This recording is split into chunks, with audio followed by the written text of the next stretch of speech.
Welcome to Snooze Worthy, a podcast by Parenting Practice of Colorado, your window into the world of pediatric sleep, where we explore the science behind sweet dreams, effective sleep teaching techniques, and all the intriguing nuances of your child's slumber. I'm your host, Lindsay Birchfield.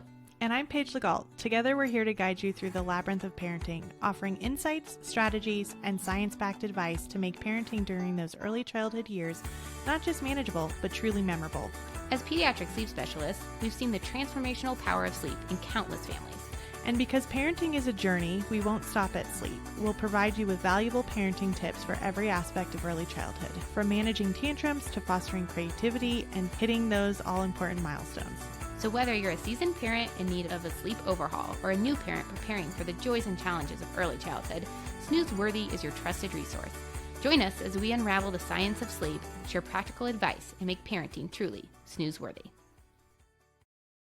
Welcome back to Snooze Worthy. I'm Paige Legault, and I'm here today with my co-host Lindsay Birchfield. And today we're talking all about a topic that is on many parents' minds: traveling over the holiday season. This is a good one. Yep, and how to prepare for time zone changes, new sleep environments, and of course, preserving that quality sleep while you're away from home, right? That's everybody's fear, is we're going to leave and it's all going to go to hell. Very true. Yep. But our kids are pretty resilient. So we're going to walk you through how to set them up for success while you travel over the holidays. Yes, that's right, Paige. You know, the holidays are a wonderful time to visit family and friends, but to be honest, it can also be challenging when it comes to maintaining your child's sleep schedule. So let's start a little bit with how you can prepare your family for these changes a week before you go. So to be honest, one of my favorite things to do with my two children is to talk to them about where we're going and kind of create a countdown and excitement on our calendar. Oftentimes we'll read books about where we're visiting. We're going to talk about different activities that we'll do. Of course, if we're seeing family, who we will be seeing, and of course, where and how they will be sleeping. That's really critical for them to have a good understanding of what is coming. And the second thing that we like to do is to prepare them for that time zone change. So we have a couple basic rules. One rule of thumb is if you're traveling less than 2 hours away to a different time zone, you don't need to change the time zone. You can just stay on your home time zone, which is great. And then of course, if it's over a 2-hour time zone change, you are going to switch into that new time zone. Yeah. And when traveling to different time zones too, you can try to gradually shift your child's schedule before you leave. Essentially, you'll just adjust their bedtime and wake up time by 15 to 30 minutes each day to match that new time zone. I'm going to be very blatantly honest. I've done a lot of travel with my kiddos, internationally, domestically, in many different time zones. And I will say that I have never once prepared them by changing their bedtime at home. I think it adds a little extra stress. So I personally like the idea of just going and adjusting once you get to that new location. Oftentimes travel days are so tiring in and of itself that the jump to the new time zone isn't that difficult. So it works in your favor. It does work in your favor. So you do what you feel like works best for your family, but I do find that just jumping directly to the time zone actually is a little bit more helpful. Yeah. And I do the same thing personally with my little one.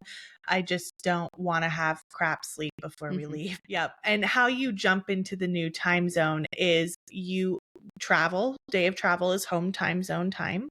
And then you're going to go to sleep once you arrive. And when they wake up, you're going to jump in that first morning. So something that you can do, of course, is get your good sunshine in the morning. You're going to keep them awake for their wake window as much as you possibly can. And then just follow the new clock as you're there is essentially how it's going to go. And kiddos adjust within 3 to 5 days. Adults take a little longer. Sorry. You might not adjust depending on how long your trip is, but your little ones will adjust pretty quickly in that fashion. Yeah, absolutely. The other thing is once you do arrive in your location, the first thing that we always do is to get your child's sleep space set up and then give them a room tour to show them where their sleep items are, that it's a safe place to sleep, even though it's new. And this really is something that I have done for the entirety of my children's lives, right? My oldest is now 6 years of age, and they actually know that when we go to travel, and my husband too. Trust me, like we get there, he's got the pack and play out, he's got the hatches going. I mean, we are all trained to do this, but we immediately get our sleep space up and running. The kids go and see it. We talk to them about how it's going to go. And it usually goes over quite well because we already talked to them also about it during that prep time. Yeah. But if it's one of the things you can focus on right away, you get it out of the way, and then you're not rushing, right? When it's time for bed, especially if you are going to a place that they might be up for a little bit longer than normal because you're coming from a different time zone, you don't want to have to be like rushing around trying to get that space set up. So just get it set up, get that tour done. They'll know it's a safe and a place to be, and you can be on your way. The other thing too is once you do get that sleep space set up, go outside, right? Again, natural light, natural light, natural light. It's going to be so helpful to getting kind of that internal clock set for them. And so you go outside, do, maybe play. Also, if you're in a place where you can go to the pool, water will tire anybody out. You go to the beach, get a little sunshine. And then once it's time for your bedtime routine, just go through your normal bedtime routine, right? We don't need to change things up, but just go through that normal bedtime routine. It's a way to create comfort and a sense of normalcy for your child.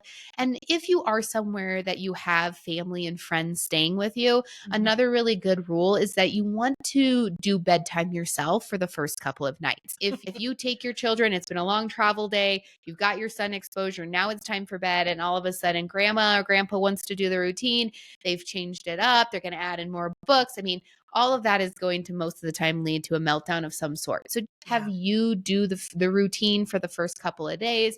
And then on that third night, if the grandparents want to jump in, aunt and uncle, absolutely they can. But again, it's just really good to help that child get used to the new environment before changing things up too much. Yeah. Gentle is the way to do it. Absolutely. Right? Yep. So speaking of those routines, bringing familiar items from home, just like Lindsay said, we always travel with our hatches, our blankies, pillows, stuffies, all of that good stuff. Too many things, to be honest, but it's worth it in the end. It's a lot of stuff, you guys. My daughter sleeps with a 5-pound weighted blanket. So traveling with that, she gets her own suitcase. Ella does. Oh, I can. Absolutely. It's a lot. But blackout curtains are something you can consider as well, especially if you're staying with family or an Airbnb where it just could be different lighting. You want to make sure all of that stuff is ready to go to just keep the environment as similar as you can to home. We also really love to set up a slumber pod for babies in pack and plays or even toddlers in a toddler bed. And that is really fun for them to experience. But again, do it a week before you leave, please. Practice, practice, practice. Little Miss Riley did not like her slumber pod experience. Didn't go over. I did not listen to my own advice and prep on that part. But you want to do that about a week before you go, either during nap number 2 or their only nap if they are old enough, and let them experience that. So that way when you get there, they know this is my sleep space. I'm safe here. I'm okay. Absolutely. Such great points, Paige. Also, you got to be mindful of naps when you're on vacation. Really depending on the length of your trip and the time difference, you might need to adjust your naps to prevent, that terrible overtiredness and help your child adapt to the new schedule. But you definitely want to keep the schedule the best that you can, especially that first nap of the day. So if your child's on multiple naps, if you can get that first nap of the day in their sleep space, get a good quality nap, it really helps your child not become as overtired in the afternoon and evening. With that being said, if they are on, 2, 3, 4 naps a day, if you get that first nap in their crib or in their sleep space, they take a good nap, then you can do the other naps on the go if you need to. And the other thing too is if you end up missing a nap or you've had a lot of short naps, right? Or it's just been a day of a lot of activity and your children are tired, put them to bed. I can't tell you the number of times I've told my clients, do not be afraid of the early bedtime. There is just this natural, if we put them to bed too early, they're going to wake up so early. And it's just not true. The data does not support that in any way, shape, or form. So and thank goodness. Right. I'm going to tell you, early bedtime, one of my favorite things still to this day. So if you just feel like it's been a hard nap day, a lot of naps on the go, put your kids to bed earlier. You can move bedtime up by an hour if you really need to, but get your children that rest, and it's going to make for your experience to be so much better. 100%. And when it comes to protecting their sleep on the trip, make sure you prioritize, right? That daytime sleep, that nighttime sleep. And if you have a very busy itinerary, make sure you build in some downtime, right? Day one of first day on your trip should be pretty chill if you can at all control that, right? If you don't want to get off the airplane and go to a family dinner with 30 people, like that sounds terrible for everyone. And it will probably be very challenging. Yeah. So just be considerate to everybody when you are planning your trip overall, so that way you don't double stack too many things. And then, of course, having the right expectations can help everyone relax. Sleep is going to be disrupted on your trip, and it's usually 2 to 3 days. It could pop up with short naps, skip naps, or occasional nighttime wake ups. But you want to stick as closely as you can to your schedule, your routine, and just be as consistent as possible, and they will settle right in. Absolutely. I do always have to just put this in a little bit because I get sometimes pushback from families when I share this information. And I just remind them this is a season of life. It will not always be this way. There will be a day and a time where you go and you travel for holidays and you don't have to make many adjustments at all. Just hit the ground But running. little kids really thrive off of routine and schedule and all of those things. And when we take them into a new environment and we change all of that up, we can't expect them to be their best versions of themselves. And so we need to protect them, right? By keeping those routines, keeping those schedules, doing what we can to prioritize sleep, because sleep is just so important for us to be the best versions of ourselves mentally, physically, all those things. And so just remember, this is a season. It will pass. It will. And you have to have a little bit of flexibility when it comes to that, right? Just be aware that it's not going to look like it was when it was just you and your husband or you and your partner. And so that's okay. It's okay. Totally okay. Yeah. And we do think traveling with your kids is important, and we encourage it. And we both travel with our own families, and we've had some trips and we've had some vacations. Exactly. And I'm super excited to continue doing it with my children, and it just is a season. So just be flexible, and it won't be this way next year. Yeah. And with that being said, I would always say prioritize sleep. There's a lot of stuff that you should and can be doing to make just the vacation go off better. With that at the same time, right? You do have to be flexible because travel can be unpredictable. So you have to be able to go with the flow, make some adjustments as needed, right? If sleep isn't perfect every night, don't worry about it, right? It's okay. You're doing your best. So just focus on the overall experience and ultimately enjoy your time together. Yeah. You never know what vacation's going to bring. Ear infections, crew. We've had it all. Yep. Losing your Airbnb. Things happen, folks. So that flexibility is key. Thank you so much for joining us today on Snoozeworthy. We're so happy you're here. If you need help navigating your holiday travel with your children, feel free to book a call with us. We offer a 30-minute check-in call where we actually talk through each step of your itinerary and talk through how we can protect that sleep as best as possible, or even our favorite products that we love to travel with.